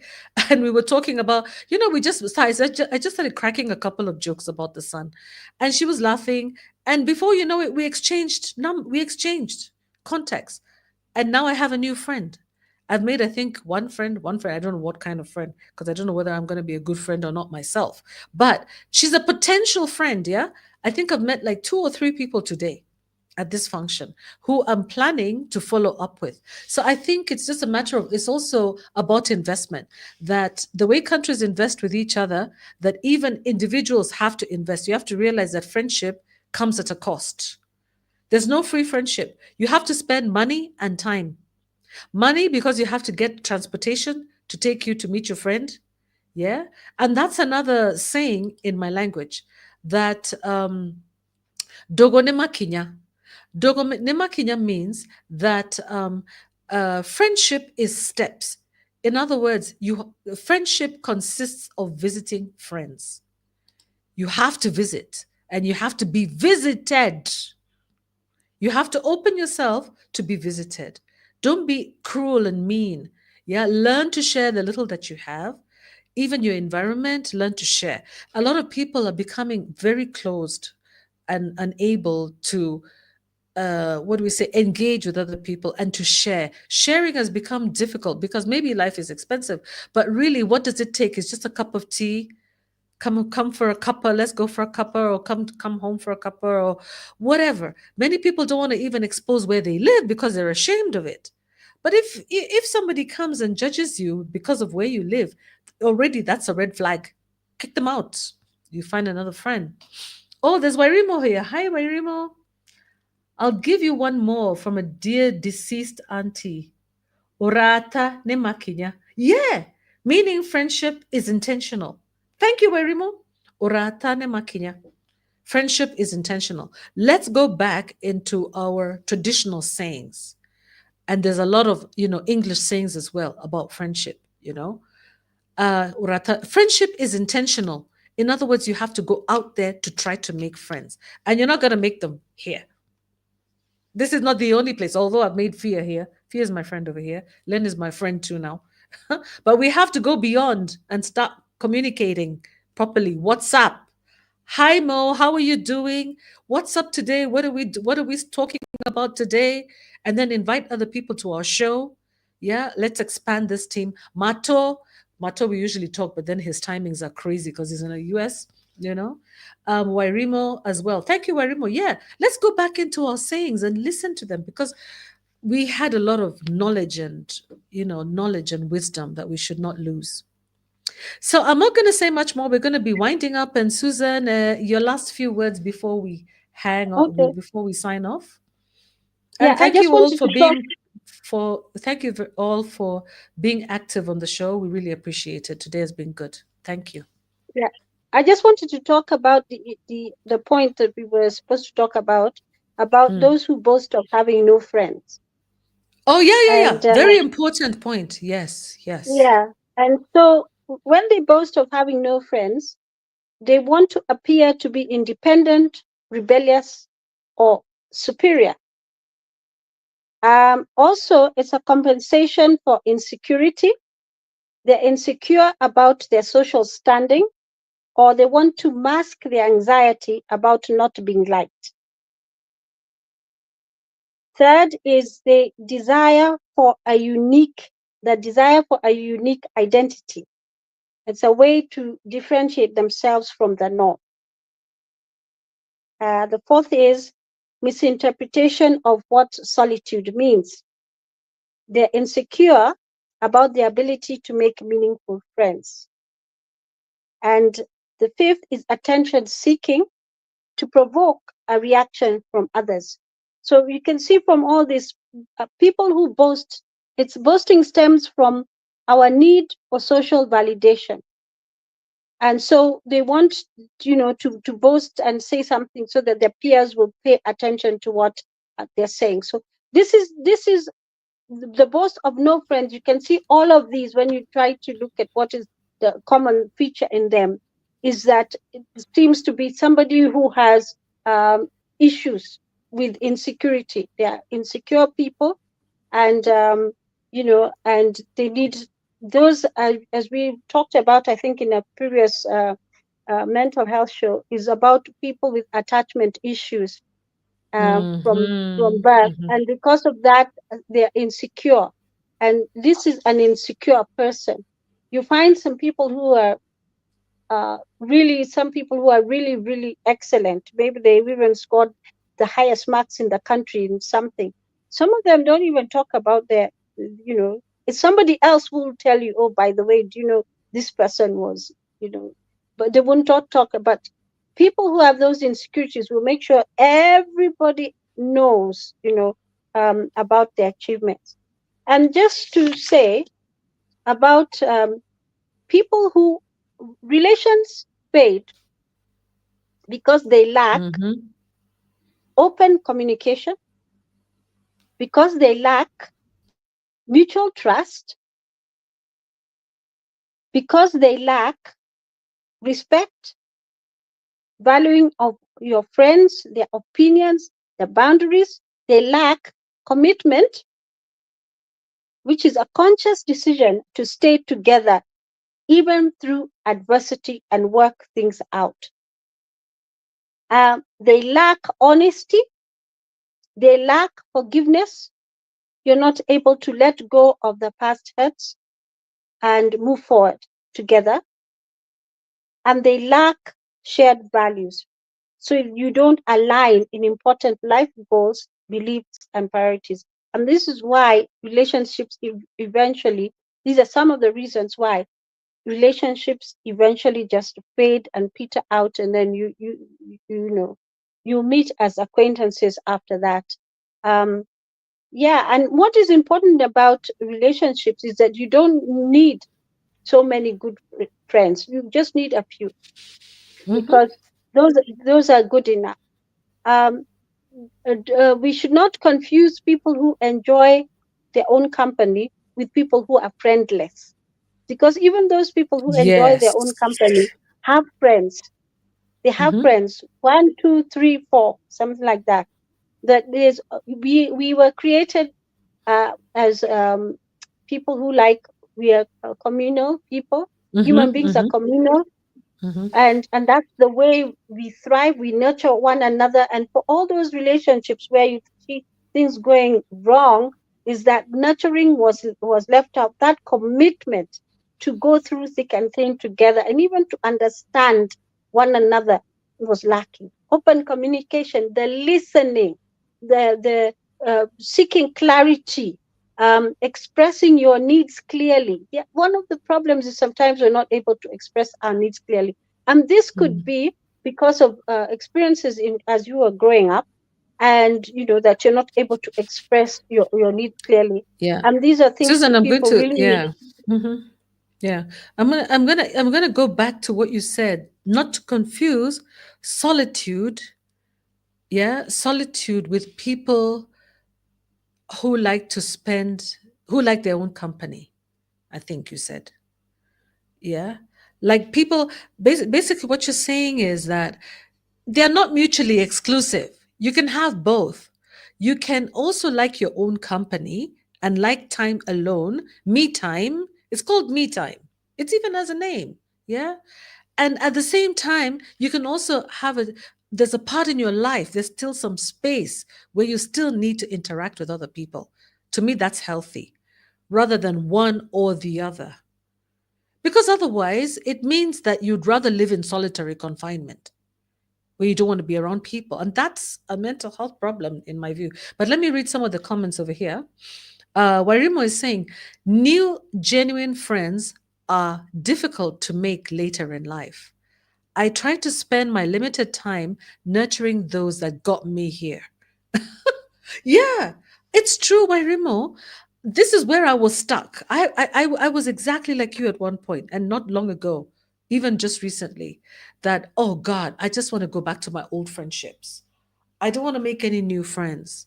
But really, it's because of the effort it takes. You see how many years it's taken for you to make the kind of friendship that you have now. It's taken years of building blocks, building blocks, and they keep coming down, and then you build them back again and they come down. And eventually, yeah, you get the right tensile strength, and your building is standing. Yeah. But now the thing is that we have to remember that we are mortal beings. It will get to a point, one fine day, when some of your friends, if you don't go first, they will go. Then you'll be left without any friends. So we have to be making friends is a continuous process. That's how I look at it. It is continuous, and not just in your age group. You can make friends at all age groups, older, younger, men, women. You can make friends. And it's something that we have to have a continuous process of making. So we can't say we're only going to be stuck with the friends that got me here. That's, a comfort zone that you can't afford, because we're losing our friends. We're losing them. If you don't lose them like they die, they can move away and be inaccessible. They can also lose their minds, yeah, because some people get dementia, yeah, and then they're not able to communicate. Or for whatever reason, they may decide to bump you off and decide you're not going to be their friend anymore. Or maybe they might be faced with other more pressing, important issues, more important than yourself as a friend at that particular time. And then you're left friendless. Worse still, if you're single and they're single, they might get married. And then they are of the opinion that, or their husband, that they have to be together. And now, single friends candle, yeah, stay on the side. So that there's a lot of circumstances in life that can take your friend away, or maybe not make your friend accessible to you. Your friend can also experience trauma and go through a period of withdrawal, and they don't want to actually interact for that period. So what's going to happen to you at that point? So I think making friends is a continuous process, and we should try our best to expand, even if they're not very deep friendships, like Liz was saying here, that you can have friends for different occasions. You can have those friends maybe take out for dinner. So, but I like the idea that what Susan was talking about here, that people are experiencing their own insecurities. They're expressing their own insecurities by saying that they don't need friends, and they're proud to be friendless. I'll tell you what, they're saying that, but guess what? They're using social media to communicate that. They're using Facebook, Twitter, TikTok. Who are they talking to? They've actually bought a microphone. They have their phone. They're talking to people. And then they say that I don't need people, but they're talking to people. So they're being disingenuous completely. I look at that usually and I laugh my head off.